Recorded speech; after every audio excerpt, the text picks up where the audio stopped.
I want to watch the news. Are you making headway at least? This is the news.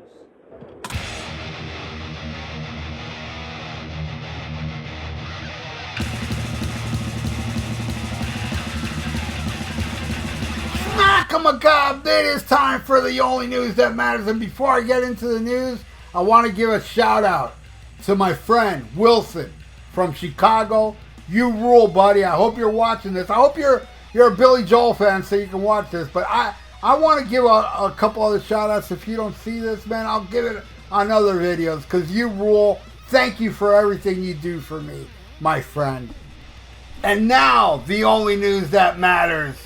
And front row seats at concerts come at a premium. As a result, more often than not, those are the biggest pockets who can afford such extravagant luxuries aren't the ones who care most about the music, which can have a detrimental impact on the atmosphere.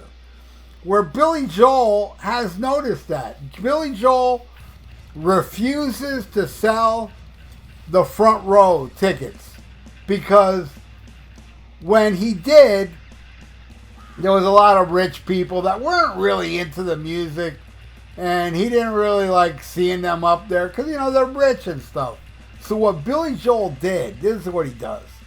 He doesn't sell the front row tickets, and then he gets his people to go all the way up to the nosebleeds to find like the diehard fans, the fans that can't afford to go up there but love Billy Joel. And they take them up there, they find these fans, and they fill the front row seats with nothing but the people that are in the nosebleeds. And if you ask me, that's freaking awesome. You know, Billy Joel explained the decision to Billboard in 2014, stating, "We never sell front rows. We hold those tickets at just about every concert. For years, the scalpers got the tickets and would scalp the front rows for a ridiculous amount of money. And our tickets are cheap, under $100, some in the 80s. The highest is about 150. The reason why Joel got into the music industry wasn't to be a performing monkey for the select few, and instead it was to entertain the people. While he can make more money by selling front row seats, he also be selling his soul." He continued, "I look down and see rich people sitting there. I call them gold chainers. Sitting there, puffing on a cigar, like, entertain me, piano man. And they don't stand up, they don't make noise, they just sit there with their, bouffant-haired girlfriends, looking like a big shot. And I kind of got sick of that. Like, who the heck are these people? Where are the real fans?" And Joel then explained his genius way of making sure that the front of the arenas were always full and others could follow suit. He added, "We now hold these tickets and I send my people to the worst seats and bring them all to the front row. This way, we got people in the front row that are really happy to be there, the real fans. Although it's only a small gesture, those people at the front enjoy an experience money can't buy. Their joy spreads to create a vibrant atmosphere which fills the air and gets into the bloodstream of everybody in the building. More artists need to take a leaf out of Billy Joel's playbook." Damn right, man. That I remember reading this story many years ago, maybe even a decade ago, and just thought it was so cool. And I just remembered this, so I want to make a news report about it because, man, how cool is that? You're a diehard Billy Joel fan. You're not rich. You got the nosebleeds. You want to be there. Then some guy comes up to you going, "Hey, I work for Billy Joel, and you got front row now." I mean, how amazing is that? And my fandom of Billy Joel, I mean, I'm not like the biggest diehard, though I did go see him live, and I did have nosebleeds. Unfortunate, nobody came up to me, But then again, I would also say, well, I'm sure there's people in the nosebleeds are bigger fans than I am. because I'm kind of I would say a little bit more than a casual fan. I have heard all the Billy Joel albums. I own about 6 or 7 of them.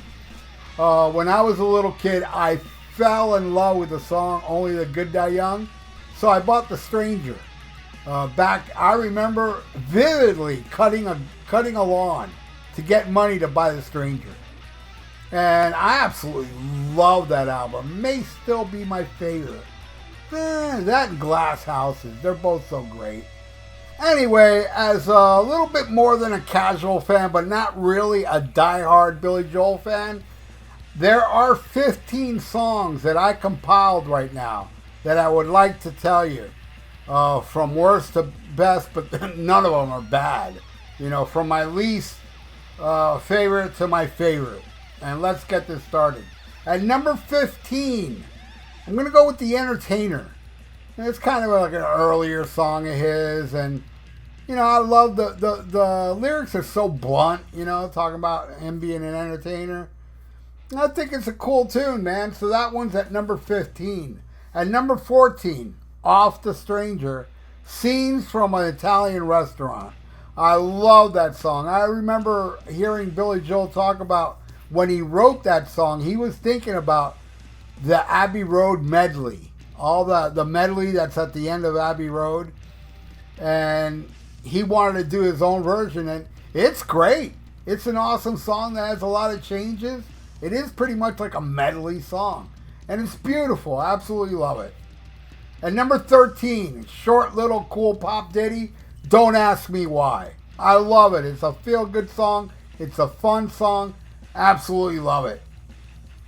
At number 12, probably the latest of the Billy Joel songs on this list, "Downtown Alexa."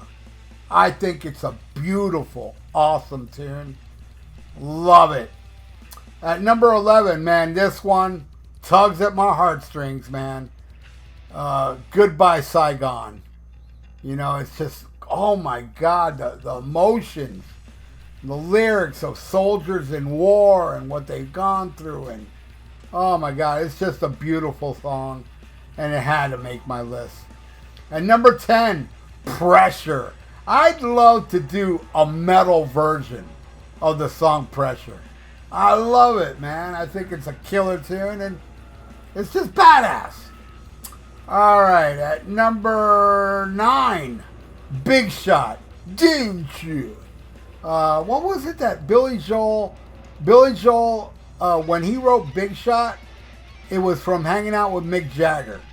And he sang the song with a Mick Jagger attitude. And I love "Big Shot." I think it's a great song. And number 8, very catchy, awesome tune, "Allentown." You know, talking about, you know, Allentown and the job shortages. I just love it. It's so good.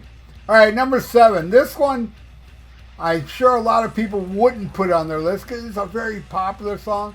But I absolutely love "Uptown Girl." I love the hell out of that song. I love the vocals. Whoa! I love the hell out of "Uptown Girl." It's such a great song. I absolutely love it. All right, number 6 is a cover song he did. From the original guy that sang it was called Freddie Scott.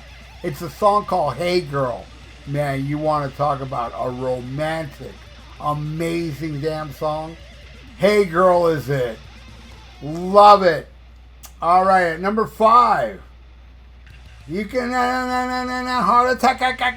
You ought to know by now. Love "Moving Out."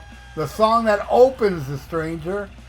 And I remember buying "The Stranger." I'm not sure if I heard it on the radio yet, because I'm telling you, I bought "The Stranger" when it was new, when I was a little kid, out there cutting lawns like a man, making money to buy albums, and "Moving Out." Love it. Killer damn tune. And number 4. Oh, I love this one. "Sometimes a Fantasy." Oh, oh, oh, oh. God, I love that song. I love the video, too. It's so weird. You got Billy Joel, like, with a beard, and then Billy Joel without a beard. You know, he's on the phone. It's a weird video, but I love it. "Sometimes a Fantasy" rules.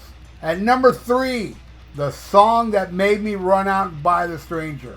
Only the Good Die Young. Awesome tune. Still love it like crazy. There's only 2 Billy Joel songs I love more than Only the Good Die Young. But I love Only Good Die Young.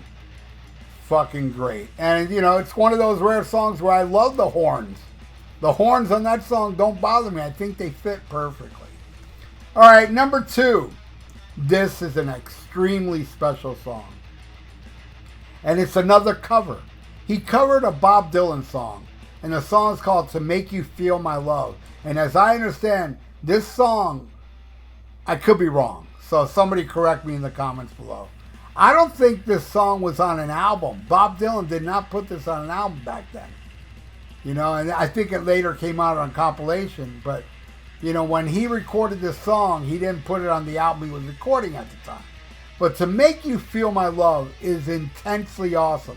The thing about Bob Dylan, I love when people cover his songs. Like I love the version Heaven did of Knocking on Heaven's Door.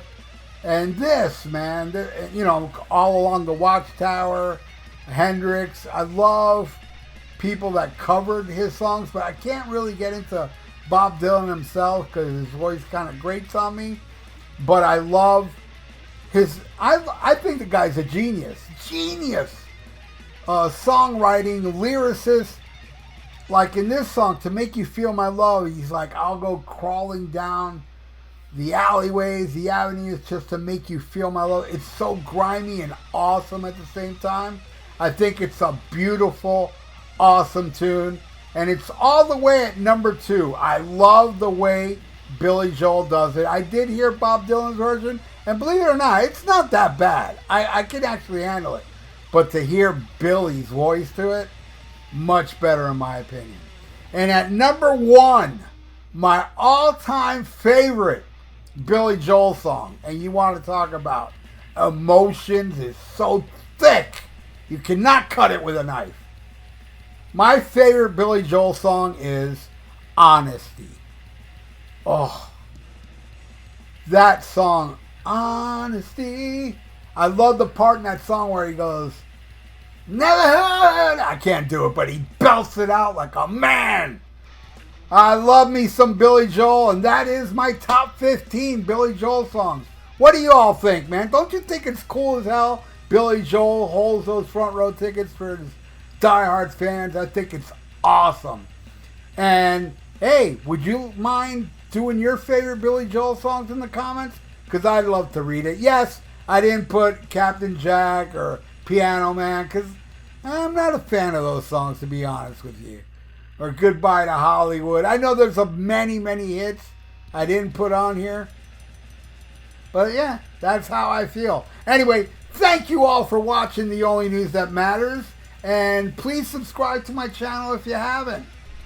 And ring that notification bell. And like the video. It's good for the YouTube algorithms. So stay frosty. Listen to Black Sabbath. Praise Billy Joel for doing that for his diehard fans, and smack 'em a gob. Farewell and adieu to you fair Spanish ladies. Farewell and adieu, you ladies of Spain. For we've received orders for to sail back to Boston. And so never more shall we see you again.